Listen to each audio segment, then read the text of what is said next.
તો આ તરફ વડોદરામાં પણ ધોધમાર વરસાદ પડ્યો છે। 1 ઇંચ વરસાદ નોંધાયો છે વડોદરામાં। 1 ઇંચ વરસાદમાં જ રોડ પર ઠેર ઠેર પાણી ભરાઈ ગયા। રોડ પર પાણી ભરાતા વાહન ચાલકો અચવાયા। મકરપુરા વિસ્તારના રોડ પર ઘૂંટણસમા પાણી ભરાયા છે। વડોદરામાં પણ વરસાદી વાતાવરણ જામ્યું છે। 1 ઇંચ જેટલો વરસાદ નોંધાયો, પરંતુ 1 ઇંચ વરસાદમાં જ વડોદરાની જે સ્થિતિ છે તે આપ દ્રશ્યોમાં જોઈ શકો છો। ઠેર ઠેર રોડ પર પાણી ભરાઈ ગયા છે। રોડ પર પાણી ભરાઈ જતા વાહન ચાલકો અચવાયા હતા। મકરપુરાના દ્રશ્યો છે જેમાં ઘૂંટણસમા પાણી ભરાઈ ચૂક્યા છે।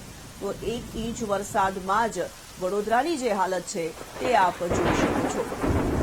હવામાન વિભાગે આગાહી કરી છે કે આગામી દિવસોમાં ભારેથી અતિભારે વરસાદ વરસી શકે છે। જો 1 ઇંચ વરસાદમાં વડોદરાની આ પરિસ્થિતિ હોય તો ભારે વરસાદમાં શું થશે તે તો કલ્પના જ કરવી રહી। સંવાદદાતા માનુ ચાવડા ફોન લાઈન પર જોડાઈ ચૂક્યા છે। માનુ, 1 ઇંચ વરસાદમાં જ જે રીતે વડોદરાની હાલત જોવા મળી રહી છે, વરસાદને લઈને અત્યારે કેવો માહોલ છે અને સાથે જ વરસાદ રોકાયા બાદ પણ શું પાણી ઓસરી રહ્યા છે?